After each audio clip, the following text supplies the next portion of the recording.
एक रिएक्शन दे रही हूं, ठीक है, मैंने ये दिया प्लस लिया CH3Br, तो प्रोडक्ट क्या बनेगा पहला तो ये बताओ, ठीक है। दूसरा तुम्हें क्या बताना है कि इसमें रेट डिटरमाइनिंग स्टेप कौन सा है। रेट डिटरमाइनिंग स्टेप ये आपका कौन सा मैकेनिज्म लेता है,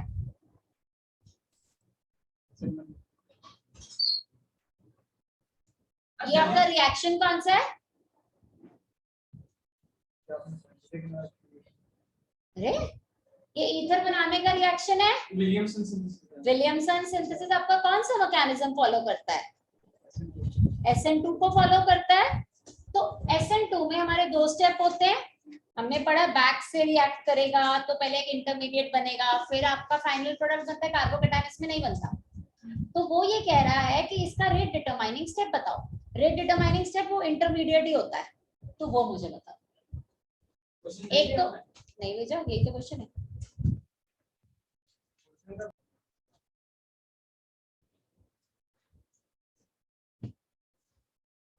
आपका ये Na अगर हटाऊंगी मैं तो O माइनस बनता है, इसके साथ ये पूरा जुड़ेगा क्योंकि इसके ऊपर आपको क्या लगाना है, OCH3 लगाना है, तो ये आपका इंटरमीडिएट बनाएगा, ये आता है आपका इंटरमीडिएट। अब ये दिखाया कैसे होता है ये भी देख लो, ये मैंने तो इस तरफ से बना दिया, ये उल्टा दिखाया होता है हमेशा, मैंने काट दिया, अरे नहीं सही था, ये ऐसे दिखाया क्योंकि आपका बैक से Na तो निकल जाता है इसमें से, Na के साथ बाद में Br भी निकलेगा, लेकिन वो बाद में निकलेगा। ज्वाइन आपका CH3 से करा रहे हैं ना, तभी तो इसका CH3 जुड़ा रह जाएगा, जो तुमने प्रोडक्ट बनाया Br निकल जाएगा इसीलिए, ठीक है। जाके डोर खोलो। चलो आज मैं थोड़े से तुम्हारे यार तक केमिस्ट्री से मुझसे पढ़ता है और फिजिक्स वो शेरॉन सर से। ब्रेक की बात कर रहा हूं। हाँ वो गेम खेलता है, वो फुटबॉल, उसका फुटबॉल खेलना इज द ब्रेक लेना बीच में, उसको फुटबॉल बहुत पसंद है ना। जब हम ईथर की बात करते हैं, ईथर को जब दो तरीके से हम रिएक्शन कराएंगे, अगर आपका एक्सेस ऑफ HBr है और एक होता है सिर्फ HBr, तो रिएक्शन अलग अलग चलता है। ये वो वाला रिएक्शन है जिसमें आपने वो लगाया, हमने किया हुआ HBr वाला सिंपल, एक्सेस वाला हमने नहीं किया हुआ। तो अगर मैं इस कंपाउंड का स्ट्रक्चर देखूं तो कैसा स्ट्रक्चर है, ये है भाई, दो वो आपके बॉन्डिंग अगर ये बनाएगा एक और H बना लेगा तो ये प्लस चार्ज ले जाएगा, क्योंकि यहाँ पे इसकी ऑलरेडी बॉन्डिंग कंप्लीटेड है। अब ये क्या करता है, ये जो H है ना, सॉरी ये जो H है ये इस पे कंबाइन किया तो आ गया ये, राइट, ये बन गया। अब क्या होगा जब ये बॉन्डिंग ऐसी बनेगी तो ये बॉन्ड टूटेगा, जब ये बॉन्ड टूटता है तो इट बिकम्स लाइक दिस, ये बॉन्ड ऐसा बन गया। अब आपका Br दो बार अटैक करेगा, क्यों करेगा वो भी देख लो। चलो अब ये अगर बॉन्ड टूटेगा तो यहां से टूटा, एक में तो OH चला गया, एक में अटैक कर लिया Br, अभी एक्सेस में Br है ना, तो दोबारा एक्सेस में ही Br आएगा, तो ये भी हटेगा।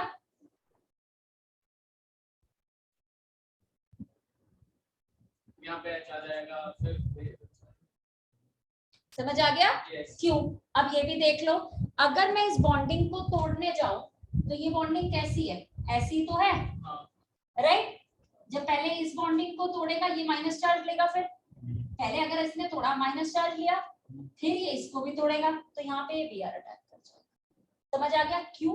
यहाँ पे आपका माइनस H2O भी और अच्छा सरल ले लेते।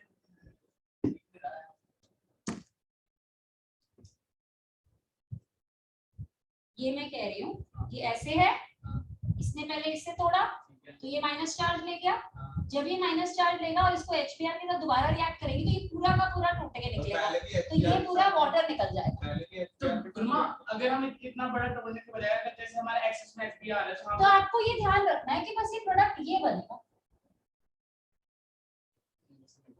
बस इतना ध्यान रखना, ठीक।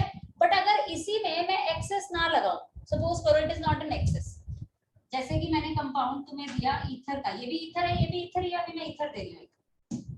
अब इसमें मैं सिर्फ HBr डाल रही हूँ, जैसे HBr और HI हमने किए थे, तो हमने क्या बोला था, एक अल्कोहल बनेगा और एक अल्काइल का ग्रुप बन जाएगा, इसमें अल्कोहल नहीं बनता, याद रखना। जब HBr एक्सेस में होता है, वैसे हम क्या करें, जैसे ये है, इसमें हमारा क्या फर्क नहीं पड़ता, छोटा ग्रुप Br जाएगा या बड़ा ग्रुप Br जाता है, छोटा ग्रुप Br जाता है, क्यों, क्योंकि कार्बोकेटाइन का फॉर्मेशन होता है और दूसरा बन जाएगा हमारा फिनॉल, ठीक है। लेकिन इसमें ऐसा नहीं होता, इसमें जो अल्कोहल ग्रुप बनने की कोशिश करता है वो टूट के वाटर निकल जाता है ड्यू टू एक्सेस HBr, तो वहां पे भी कार्बोकेटाइन बन के Br आ जाता है वापस से, ये फर्क रहेगा। क्लियर? लिख लो फटाफट, फिर एक आंसर करके दिखाना। थर्ड ब्यूटॉक्स, पहले सुन लो, पहले फिर बोलना। जब हम ब्रोमीन को, तुमने 10वीं तो पढ़ी नहीं है इसीलिए ना, अरे ब्रोमीन अगर सैचुरेटेड, अगर हम इसमें सैचुरेटेड में ब्रोमीन डालते हैं तो वो उसको डीकलराइज कर देता है। अरे पहले समझ लो, समझो पहले, ये यहाँ पे यानी कि कोई एल्कीन बनना चाहिए, जब टर्ड ब्यूटॉक्साइड किसी एक कंपाउंड के साथ रिएक्ट करेगा तो बनना चाहिए, तभी वो डीकलराइज होगा। मैं कह रही हूँ डीकलराइज नहीं होगा, यानी कि आपका एल्कीन नहीं बनना चाहिए यहाँ पे, क्योंकि अगर एल्कीन बन गया तो डीकलराइज कर देगा। अब वो कंपाउंड कौन सा है हमें वो ढूंढना है। So I am giving you the compound and you have to tell me the answer, ठीक है, कि कौन सा कंपाउंड उसमें से ऐसा हो सकता है जो टर्ड ब्यूटॉक्साइड के साथ रिएक्ट करे लेकिन ब्रोमीन के साथ फर्दर रिएक्ट करके एल्कीन ना बना पाए। पहले समझो टर्ड ब्यूटॉक्साइड का फॉर्मूला बताओ क्या होता है, स्ट्रक्चर बताओ। सोडा के सोडियम है, सोडियम है, tert butoxide is this and this act as a base, ये आपका बेस होता है, याद रख लो, that it acts as a base, right now, हो गया, हाँ। now अब आपका पहला कंपाउंड, मैंने पहला कंपाउंड दिया, क्या हो रहा है आदि, ये आपका पहला कंपाउंड, ठीक है, ये सब यहाँ पे O है, ओके। सेकंड कंपाउंड है आपका, ये ONA से रिएक्ट करना चाहिए, वो जो हमारी है, इसके साथ इनमें से कौन सा रिएक्ट करे कि एल्कीन ना बने, एल्कीन नहीं बनेगा तो ही तो डीकलराइज होगा। अभी इससे पहले क्या रिएक्शन पढ़ाया मैंने, ईथर का पढ़ाया ना, तो विलियमसन सिंथेसिस पढ़ा हुआ है ना, शुरुआत वहीं से की थी ना मैंने क्लास की, ये वही है। भूल जाते हो तुम लोग ना, बैक में तुम लोगों को ले जाना पड़ता है मुझे ना हर बारी। अभी कुछ और करा सकते हैं, अभी कुछ और क्या हम तो डीकलराइज नहीं कर रहा था, मैं डीकलराइज नहीं करना मतलब हमें एल्कीन नहीं बनाना, समझ में आ गया। बाकियों में एल्कीन बन जाएगा, कोई ऐसा प्रोडक्ट ढूंढो जिसमें एल्कीन नहीं बनेगा, तुम्हें वो ढूंढना है, ठीक है। नेक्स्ट,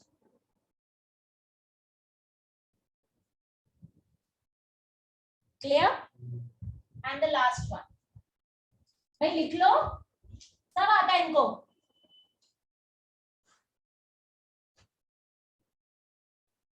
करो, हिंट मैं दे देती हूँ तुम्हें, थर्ड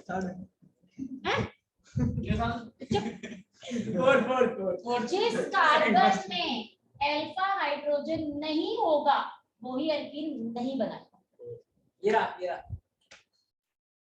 सही पकड़ा।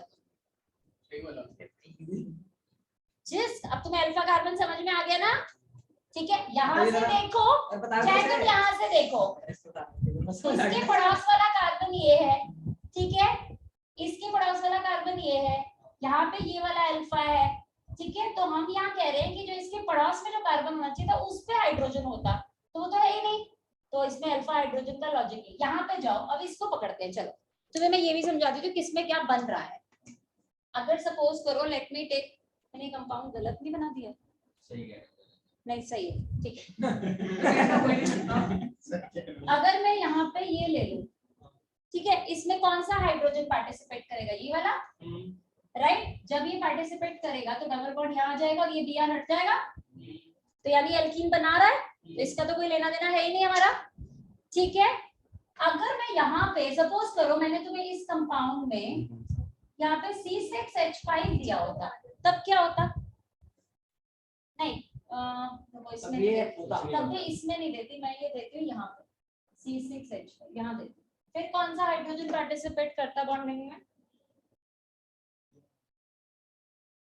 ये वाला करता, ये वाला कर ही नहीं सकता, ये रेजोनेंस स्टेबलाइज्ड है, ठीक है, ये वाला करता, ठीक है।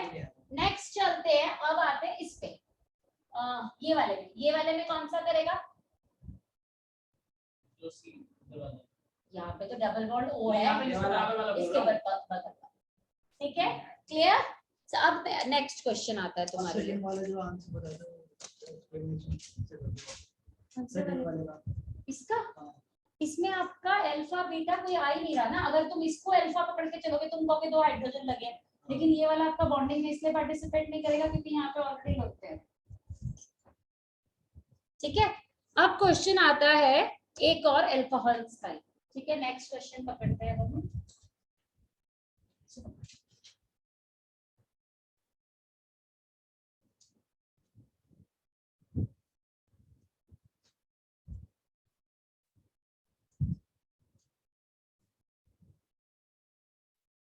ठीक है, ये कंपाउंड है आपका, ये रिएक्ट कर रहा है पहली बार K2CO3 के साथ और सेकंड टाइम कर रहा है CH3I के साथ 1 इक्विवेलेंट। अब सबसे पहले समझना क्या है कि K2CO3 करता क्या है, इसका काम क्या है? ये क्या है? Potassium carbonate. What is it? Carbonates क्या होते हैं? बेस होते हैं, ठीक है, इट्स अ बेस। अब इन दोनों में से किसी एक पे अटैक करना चाहिए, तो तुम्हारे हिसाब से किस पे करना चाहिए? नीचे वाले पे। क्यों? ऊपर वाले पे तो कैसे करेगा? क्यों नहीं कर सकता फिर? अरे ऊपर वाले पे स्टेबलाइज है। ऊपर वाले पे, नहीं, नीचे वाले पे करे। नीचे वाले पे। अबे यार शांति रख लो, वो ऊपर पे क्यों नहीं करेगा और सिर्फ नीचे पे क्यों करेगा? वो ऊपर रेजोनेंस स्टेबलाइज आ रहा है ना, वो रेजोनेंस बेस एसिड के पास ज्यादा जाएगा ना, और फिनोलिक अल्कोहल ज्यादा एसिडिक होता है या नॉर्मल अल्कोहलिक ज्यादा एसिडिक होता है? फिनोलिक, तो ये इस पे जाएगा, ये यहाँ पे क्रिएट करेगा एक वैकेंसी, जब ये वैकेंसी क्रिएट करेगा तो ये CH3 यहाँ जाएगा, तो हमें प्रोडक्ट क्या मिलेगा? वो CH3। क्लियर? कोई डाउट इसमें? याद रख लो K2CO3, Na2CO3 ये सब आपके बेस होते हैं। दूसरा, ये एक बहुत अच्छा लीविंग एजेंट है, जैसे ये वैकेंसी क्रिएट करेगा ये फटाफट इसको छोड़ के भागेगा, ये इसे छोड़ेगा, ये पॉजिटिव चार्ज में आएगा और ये पॉजिटिव इसके ऊपर अटैक। तो प्रीवियस ईयर है ना, क्या है? प्रीवियस ईयर में सुना ना, ये 2017 में आया। हमने देखा था, हमने लगा देखा था। नेक्स्ट वाला तो तुम लोग खुद ही बता सकते हो, बहुत इजी है।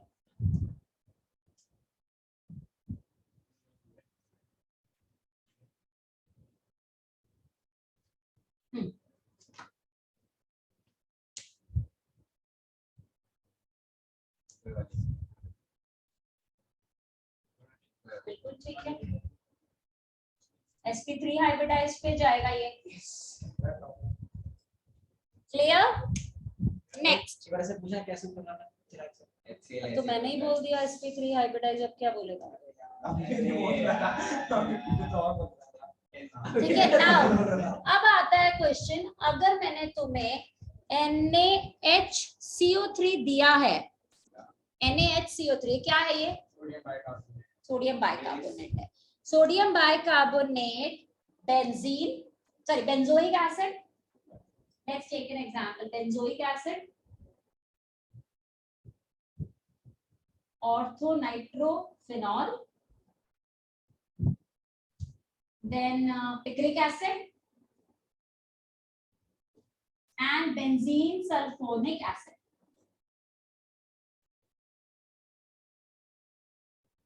इनमें से किस पे इजीली अटैक नहीं करेगा?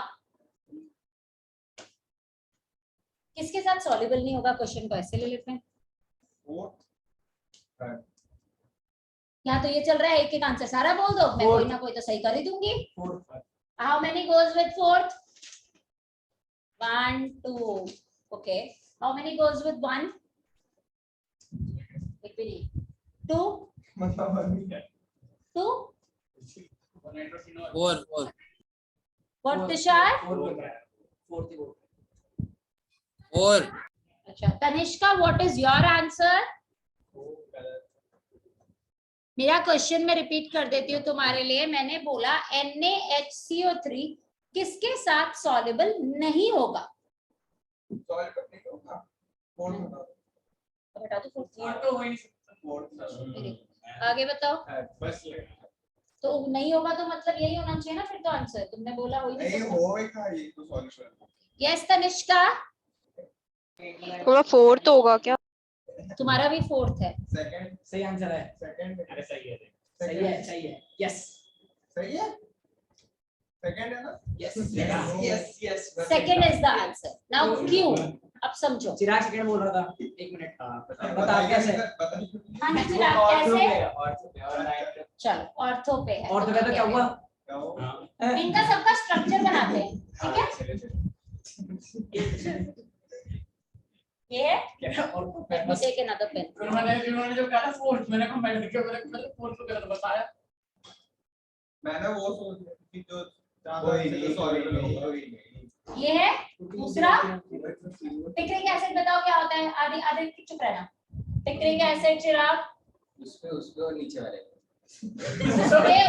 उस पे बॉडी में ऊपर वाले पे हो जाएगा वेरी गुड दोनों बगल में मतलब यहाँ भी नहीं इसके बगल में हाँ क्या आएगा NO2 वेरी गुड अरे लड़के और नीचे वेरी ये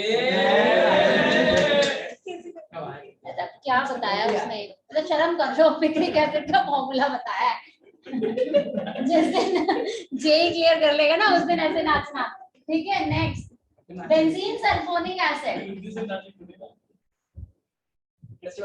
सबको नचा सबसे पहले तो मुझे बताओ इनमें से एसिडिक सबसे ज्यादा कौन है give me the answer of this सबसे ज्यादा एसिडिक कौन है मेरे हिसाब से थर्ड है सबसे ज्यादा acidic picric acid fourth fourth है क्यों अब समझो जितना ज्यादा स्टेबलाइज्ड कार्बोकेटायन होगा मतलब कार्बोकेटायन जितना स्टेबलाइज्ड उसका कॉन्जुगेट बेस होगा उतनी स्ट्रांग एसिड होगी ये तो हमें पता है एसिड का कॉन्जुगेट बेस जितना ज्यादा स्टेबल होता है उतना ज्यादा वो स्ट्रांग एसिड ठीक है इसमें से H गया ये बना इसमें से H गया ये बना इसमें से H गया ये बना इसमें से H गया ये बना रेजोनेंस का और क्या रूल होता है आपका नेगेटिव चार्ज किस पे आना चाहिए इलेक्ट्रोनेगेटिव एलिमेंट में वो सब में आया हुआ है कितने ज्यादा इलेक्ट्रोनेगेटिव होने चाहिए एलिमेंट्स अगर हम उस हिसाब से देखें यहाँ O3 है रेजोनेंस स्टेबलाइज करने के लिए ये देखो